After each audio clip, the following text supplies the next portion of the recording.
حسن صاحب آنا چاہتے ہیں، ان کے استقبال میں 4 مصرع سن لیجیے آپ۔ پڑھ کے نہج البلاغہ دنیا میں لوگ اچھے ادیب ہوتے ہیں، دنیا پڑھ کے نہج البلاغہ دنیا میں لوگ اچھے ادیب ہوتے ہیں، تیرے خطبوں کا فیض ہے زینب آج ہم میں خطیب ہوتے ہیں، تیرے خطبوں کا فیض ہے زینب آج ہم میں خطیب ہوتے ہیں۔ شعر تو پڑھنا چاہتے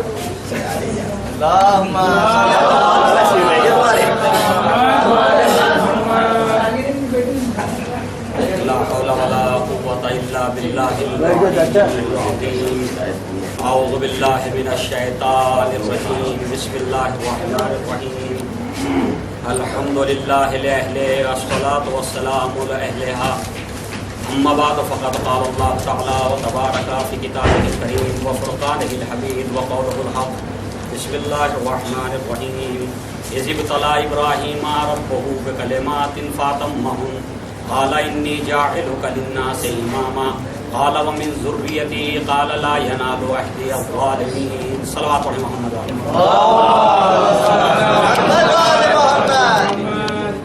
سب سے پہلے میں آپ تمام حضرات کی خدمت میں اور بالخصوص امام زمانہ جل اللہ خدمت بابرکت میں اس پرسعید موقع پر کہ جب ہمارے نبی امام اور رسول اسلام کے نبی جانشین اس دنیا میں تشریف لا رہے ہیں، مبارکباد پیش کرتا ہوں، اور قبل اس کے کہ اپنی گفتگو کو آگے بڑھاؤں کیونکہ جو وقت مجھے دیا گیا تھا یقیناً اس وقت میں صرف 5 منٹ باقی، یعنی جس وقت محفل ختم ہونی تھی اس وقت میں آ پایا یہاں پر۔ بہرحال یہ عبادت کا وقت ہے، لیکن بعد میں انٹری ہوئی نہیں لوگ، بسم اللہ، یہ عبادت کا وقت ہے، اور عبادت میں جسے کہا جائے کہ اگر اضافہ برائے سنت کیا جائے استحباب کے طور پہ تو کوئی حرج نہیں ہے بلکہ ثواب ہے، لہذا صحیح ہے کہ دامن وقت کی گنجائش نہیں ہے۔ بس مختصر کرتے ہوئے، اور وہ یہ کہ اس آیت سے یہ بات اور یہ عقیدہ ثابت ہوتا ہے کہ امامت اسلام میں ہے، امامت قرآن میں ہے، امامت قرآن کا دیا ہوا عقیدہ ہے۔ اب میں تفصیل میں جانا نہیں چاہوں گا، امامت قرآن کا دیا ہوا عقیدہ ہے، لہذا مسلمان کو یہ نہیں سوچنا چاہیے کہ امامت شیعوں کا بنایا ہوا، شیعوں کا وضع کیا ہوا، شیعوں کا گڑھا ہوا، شیعوں نے اپنے مذہب کے فائدے کے لیے کوئی عقیدہ بنا لیا، کوئی نظریہ قائم کر لیا، نہیں، یہ عقیدہ بھی قرآن میں موجود ہے اور خلافت کا عقیدہ بھی قرآن میں موجود ہے۔ ہاں، وہ فرق اتنا ہے کہ امامت بھی قرآن میں معصوم ہے اور خلافت بھی قرآن میں معصوم ہے۔ فرق اتنا سا ہے کہ امامت بھی قرآن میں معصوم ہے اور خلافت بھی قرآن میں معصوم ہے، لہذا اگر تمہارے پاس کوئی معصوم ہے تو لے آؤ، ہم تسلیم کر لیں گے۔ نبی نے فرمایا، صحیح بخاری اور صحیح مسلم اور صحیح ستہ کی تمام روایات میں موجود ہے کہ میرے 12 امیر ہوں گے، میرے 12 خلیفہ ہوں گے، 12 جانشین ہوں گے، اور جب تک وہ 12واں نہ آ جائے دین قائم رہے گا۔ سوال یہ ہے کہ یہ 12 جانشین کس فرقے کے پاس موجود ہیں؟ جب انہوں نے اپنے خلفاء کی ترتیب شروع کی تو جلال الدین سیوطی نے تاریخ خلفاء میں لکھا کہ جی گنانا شروع کیا، پہلے یہ، دوسرے، تیسرے، چوتھے، 5ویں ہوتے ہوتے امام حسن پہ آیا، امام حسن کو صلح کی بنیاد پر خلافت کی فہرست نکال دیا، صحیح ہے کہ جی صلح کر کے بیٹھ گئے، معاویہ کے ہاتھ میں حکومت آ گئی، آگے اور بڑھا، آگے بڑھ کر کے ایک کو اور نکال دیا، نکالتے نکالتے بھی 14 ہو گئے، نکالتے نکالتے بھی اس فہرست میں 14 ہو گئے۔ تو نبی نے فرمایا تھا 12 ہوں گے، تو جو فرما رہے نبی نے فرمایا 12 ہوں گے، لیکن آپ کے یہاں اگر بنو امیہ کے گنے جائیں تو 14 ہیں، اور اگر خلافت کے دائرے کو اور آگے وسعت دے دی جائے تو بنو عباس کے جو ہے 47 ہیں۔ تو جو فرما رہے بنو عباس کے 47 ہیں۔ آپ کس جگہ سے خلافت کو ثابت کریں گے؟ نہ بنو امیہ کی حکومت خلافت کو ثابت کر سکتی ہے، نہ بنو عباس کی حکومت خلافت کو ثابت کر سکتی ہے۔ بس خلافت کو ثابت کرنے کے لیے ایک ہی سلسلہ ہے جو علی سے شروع ہو کے مہدی پہ ختم ہوگا۔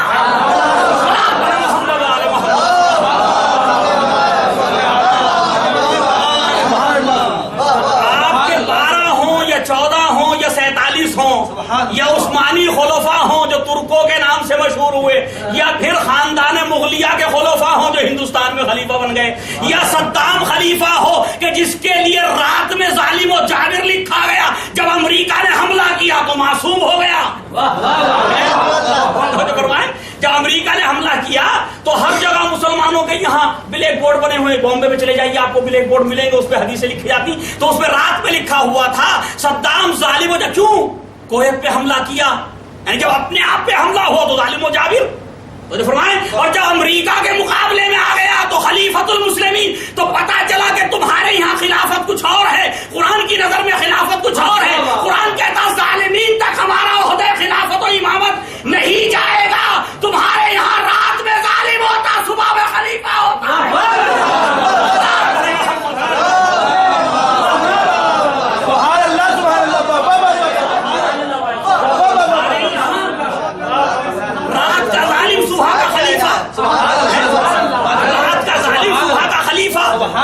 یہ ان کی مجبوری ہے، عدالت ہے ہی نہیں، جب عدالت ہے ہی نہیں، عدالت کا تصور جب خدا کے لیے موجود نہیں، تو فرمانے عدالت کا تصور جب خدا کے لیے موجود نہیں تو مخلوق کے لیے کہاں سے آئے گا، مخلوق کے لیے کہاں، اسی لیے انہوں نے کہا امامت کے لیے کوئی شرط نہیں کہ عادل ہو، میں اپنا عقیدہ بیان نہیں کر رہا، میں کہا انہوں نے کہا، تو جو فرمانے کہ امامت کے لیے شرط نہیں عادل ہو، شرابی بھی پڑھا سکتا ہے، جواری بھی پڑھا سکتا ہے، کبابی بھی پڑھا سکتا ہے، سب پڑھا سکتے، زنا زیادہ بھی پڑھا سکتا ہے نہیں پڑھا سکتا ہے، شرط نہیں عادل ہو، کیوں؟ اگر عدالت کی شرط رکھتی تو جسے پہلے بنائیں گے وہی عادل نہیں ہے، جسے پہلا بنائیں گے وہی عادل نہیں ہے، اگر علم کی شرط رکھی تو جسے پہلے بنائیں گے وہی علم عادل نہیں ہے، اگر ہم نے تقوی و پرہیزگاری کی شرط رکھی تو جسے پہلا بنانا وہی، اسی میں وہ صفات نہیں پائی جاتی، لہذا کیا کریں، لہذا ساری شرطیں ہٹا دی جائیں، کوئی ضروری نہیں ہے، شیعوں کا عقیدہ ہے، صحیح ہے، شیعوں کا عقیدہ کہ ایسا ہونا چاہیے، امام کو اس کی کوئی ضرورت نہیں ہے، لیکن ہم پوچھنا چاہتے ہیں کیا واقعی اسی فطرت میں مسلمان باقی ہے کہ عدالت کی شرط امام کے لیے نہیں ہے، یا یہ مصلحتاً جو ہے یہ شرائط جو ہے ختم کیے گئے امامت سے، تو جو فرمانے مصلحتاً فائدے کی بنیاد پر، مفاد کی بنیاد پر، حکومتوں کے حصول کے لیے، یا واقعاً فطرتاً مسلمان ایسا ہی ہے کہ وہ عادل دیکھنا نہیں چاہتا امام کو، تو جو فرمانے کتنا ہی بڑا شرابی ہو اس سے کہیے حضور جس کے پیچھے پڑھ رہے ہو یہ ایک گھوٹ روز لیتے یہ کبھی کبھی پیتے، تو جو فرمانے کتنا ہی بڑا جواری ہو جو پڑھا رہا ہے اس کی طرف جوئے کی نسبت دیجئے، نماز پڑھتا ہوا توڑ کے چھوڑ کر کے چلا جائے گا، کیوں جا رہا ہے، ہمیں یہ جوا کھیلتے ہیں، یہ شراب پیتے ہیں، تو ابھی تو آپ کہہ رہے تھے ضرورت نہیں ہے کہ عادل ہو، ابھی آپ تو پتا چلا فطرت انسان میں ہے کہ جس کی قیادت میں رہتا ہے اسے ظالم نہیں دیکھنا چاہتا، یہ فطرت انسانی ہے کہ جس کی قیادت میں رہتا خود ظالم ہو تو ہو، قائد کو ظالم نہیں دیکھنا چاہتا، تو اگر اسی فطرت پہ ہم حکم لگاتے کہ ہم اسی کو امام مانیں گے جو ظالم نہ ہو، تو ہم پہ اعتراض ہے، ہم پہ جو ہے وہ اشکال کیا جاتا ہے، یہ کیسے، اور یاد رکھیے جو دامن وقت میں گنجائش نہیں، میں جلدی سے امام محمد تقی علیہ السلام تک پہنچنا چاہتا ہوں، تو امام محمد تقی علیہ السلام دو سلسلے ہیں خلافت و امامت کے، ایک سلسلہ ہے کہ جو شروع ہوتا ہے جس کے پہلے خطبے میں پہلے امام بننے والے نے، پہلے خلیفہ بننے والے نے یہ اعلان کیا کہ اگر میں گمراہ ہو جاؤں تو تمہاری ذمہ داری مجھے سیدھے راستے پہ لے آؤ، دوسرا سلسلہ ہے جس کے پہلے نے کہا کوفے کے منبر پہ سلونی قبران،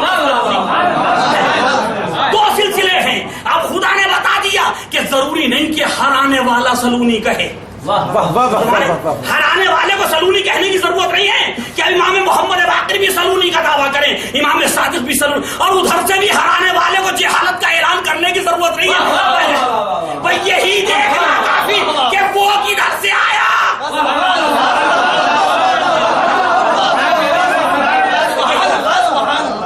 یہی دیکھنا کافی کہ وہ کدھر سے آیا، اور یہی دیکھنا کافی کہ یہ کدھر سے آئے، اگر اس سلسلے کا آنے والا اس کا سلسلہ منتہی ہوتا ہو جاہل پر، سبحان اللہ، تو سمجھ لو کہ ادھر سے آ رہا ہے، اور اگر سلسلہ منتہی ہوتا ہو صاحب سلونی پر تو سمجھ لو کہ ادھر سے آ رہا ہے، دونوں، اب یہ لوگ کہتے ہیں، یہ دیکھیے جب یزید کی بات آئے گی ایک ہی سلسلے، دونوں سلسلے ہیں یا نہیں، ایک سلسلہ اس طرف چلا رہا ہے, ایک سلسلہ اس طرف چلا رہا. جب ہم کہتے ہیں کہ جی یزید غلط تھا, یزید ایسا, یزید یہ تھا, یزید سب کچھ آپ جانتے, اس کے بعد فوراً ہوتا یزید ہمارا نہیں ہے.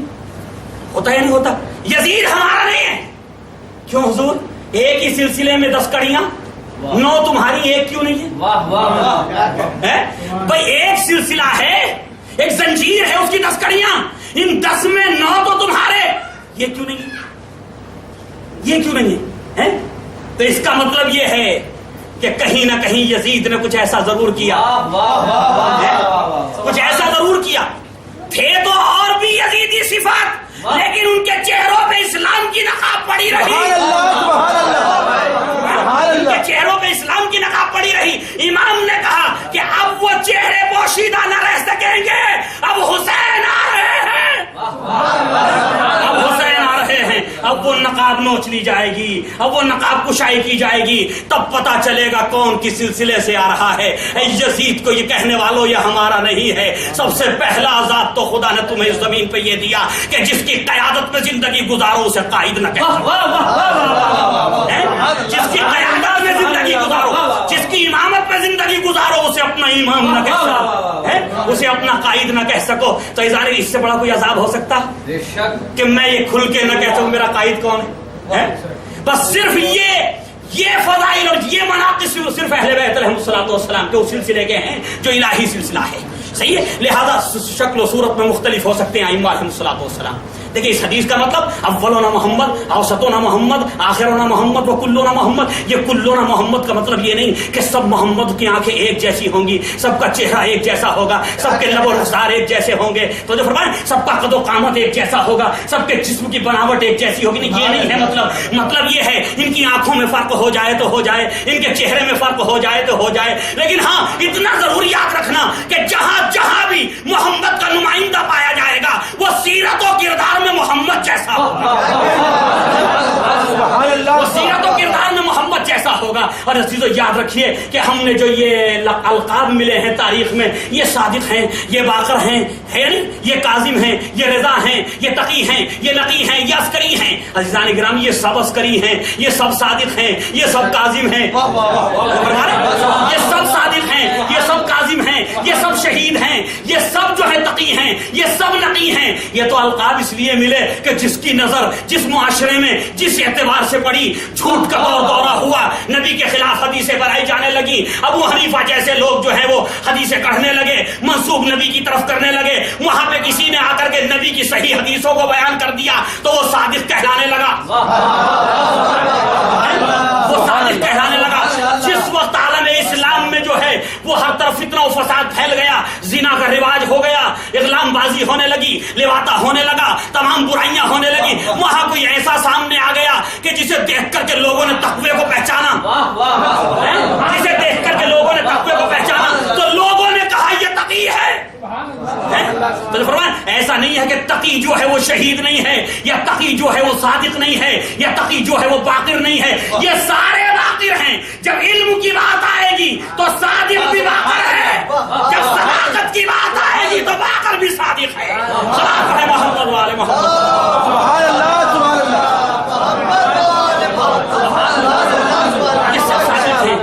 یہ سب تقی ہے, یہ سب نقی ہے, لیکن ہاں سلسلہ امامت کی آج جو کڑی اور سلسلہ امامت و عصمت کی آج جو ایک فرد اس دنیا میں آ رہی ہے, اس فرد نامی جو ہے اس کا نام محمد ہے, محمد ابن علی, محمد ابن علی. اور اس کے القاب میں تقی لقب ہے, اور بھی بہت سے القاب ہیں, تقی لقب ہے. آ رہے ہیں امام تشریف لا رہے ہیں.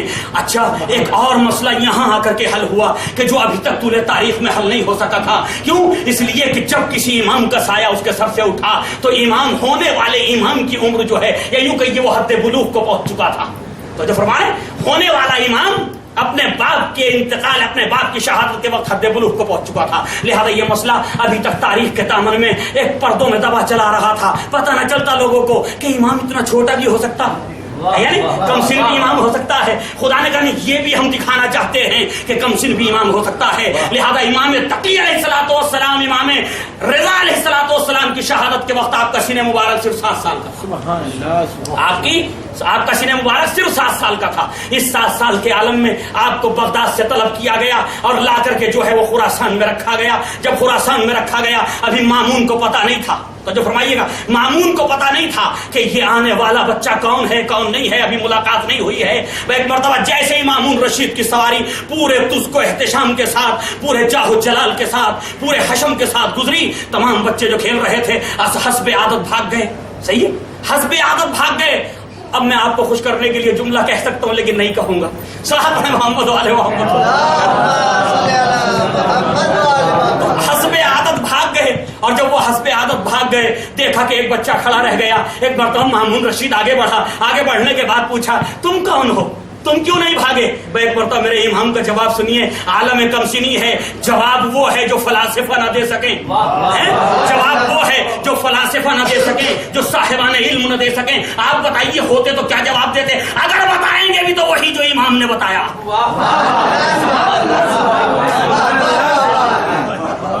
میں کہنا چاہ رہا ہوں آپ اپنی عقل سے بتائیے اپنا جواب. صحیح ہے نا, ورنہ کبھی کوئی اسی روایت کو دوہرا دے. صحیح ہے, تو آپ کیا جواب دیتے, کیا کہتے, کیوں نہیں بھاگے؟ دیکھیے معصوم اسے کہتے ہیں کہ سن و سال کا فرق نہیں ہوتا ہے. سن و سال کی وجہ سے اسے علم نہیں ملتا بلکہ اس کا علم اس کے خمیر میں گوندھ کر کے بھیجا جاتا.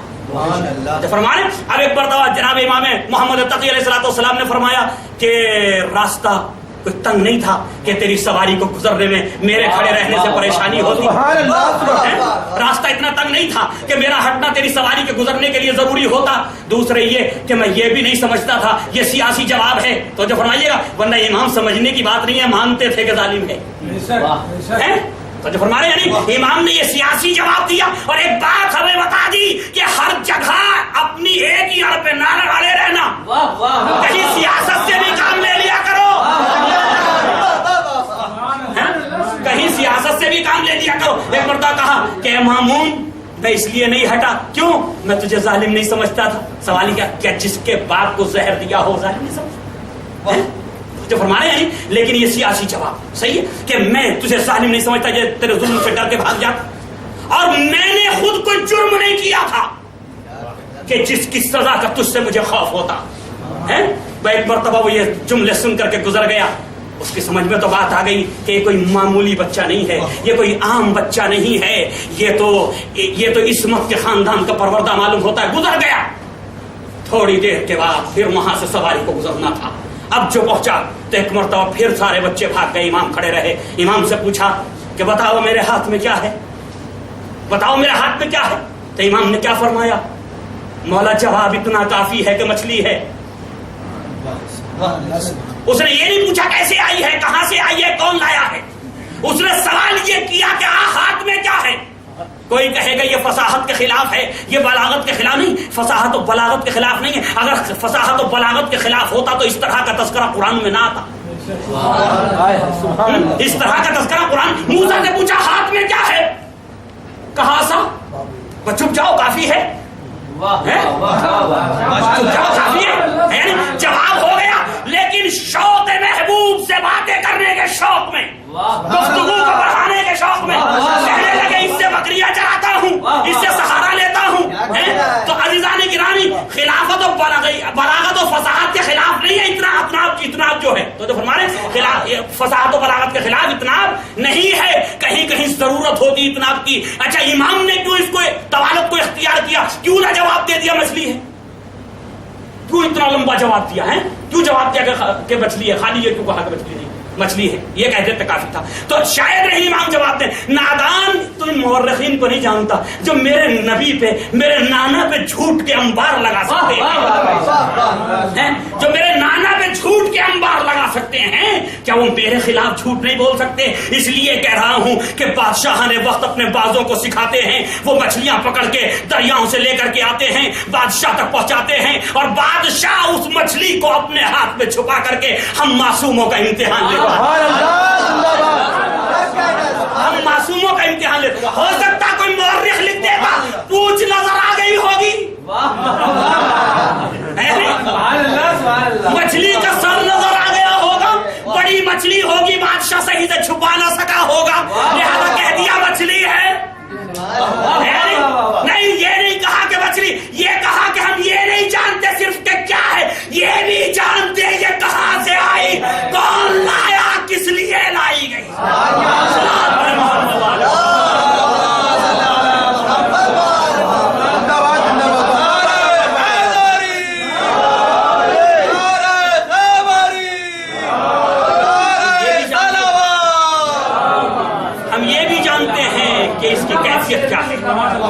تو ایک مرتبہ بس سن لیجیے، ایک مرتبہ امام نے، اب اسے پتا چلا کون ہے کہ میں محمد ابن علی ہوں.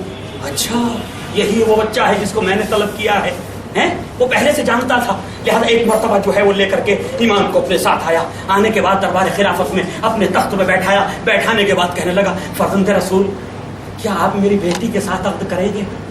واہ، یہ ہے صفت محمدی، یہ ہے صفت محمدی کہ محمد پہ ڈھیلے مارنے والے، پتھر مارنے والے جب مسلمان ہوئے تو بیٹیاں دینے کی تمنا کرنے لگے.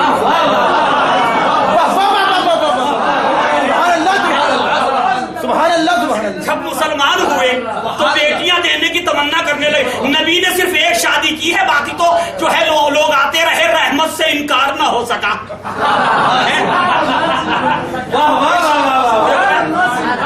رشتہ تو ایک ہی گھر پہ بھیجا، باقی تو خود آتے رہے. یہ رحمت للعالمین تھے، رحمت سے انکار نہ ہو سکا. جو آیا قبیل تو کہتے رہے. آپ ایسا شروع نہ کر دیجیے گا، مشکل ہو جائے گی. صلاۃ پڑھ محمد آل محمد. اب بیٹی کی جو ہے وہ زوجہ بنانے کا مطالبہ کر دیا. کیا آپ میری بیٹی سے عقد فرمائیں گے؟ ایک مرتبہ امام خاموش ہو گئے.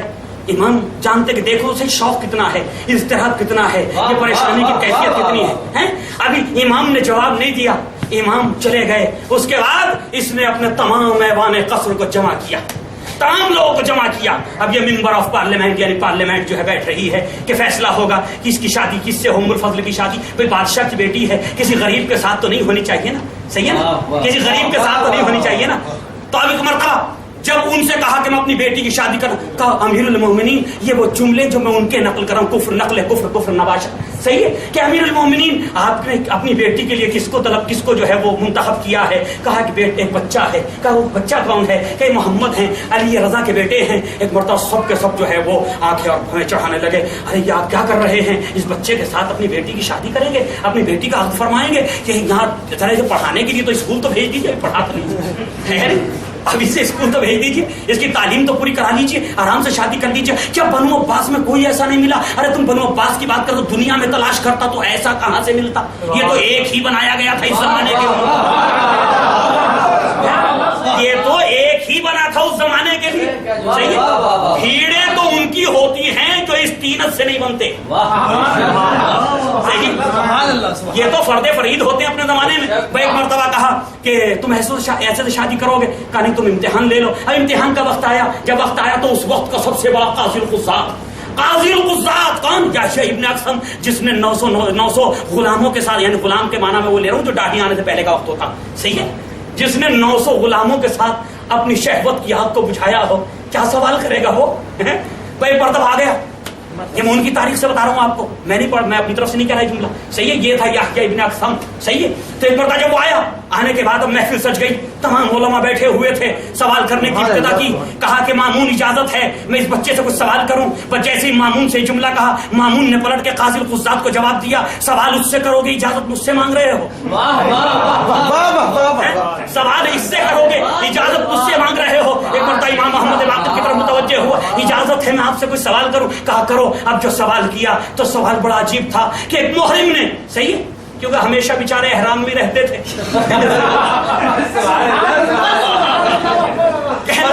ایک محرم نے حالت احرام میں ایک شکار کر لیا. بتائیے جواب کیا ہے؟ وہ سمجھا نہ جانے کتنی بڑی بات پوچھ رہا ہوں، ہے کتنی عظیم بات پوچھ رہا ہوں. اور ایسا نہیں ہے کہ عظیم نہیں ہے، آج بھی شاید مجھے بھی ساری شکلیں پتہ نہ ہوں، صحیح ہے نا. ایک مرتبہ کہا کہ اگر ایسا ہوا تو اس کا کفارہ کیا ہوگا، اس پہ کون سا کفارہ واجب ہوگا؟ امام نے فرمایا پوچھنا چاہتے ہو کہ کون سا کفارہ ہوگا؟ یہ بتاؤ کہ محرم جو ہے وہ حل میں تھا یا حرم میں؟ محرم جو ہے وہ حالت احرام میں تھا یا احرام کو اتار چکا تھا؟ محرم جو ہے آزاد تھا یا غلام تھا؟ محرم جو ہے وہ مرد تھا یا عورت تھی؟ مرد تھا یا عورت تھی؟ شکار جو ہے وہ پرندہ تھا، چھوٹا تھا یا بڑا تھا؟ تو جو فرمایا کیا کون سی شکل تھی؟ آپ نے 32 شکلیں پیش کی، 32 شکلیں پیش کر کے پوچھا بتاؤ کون سی شکل کا کفارہ بتاؤں؟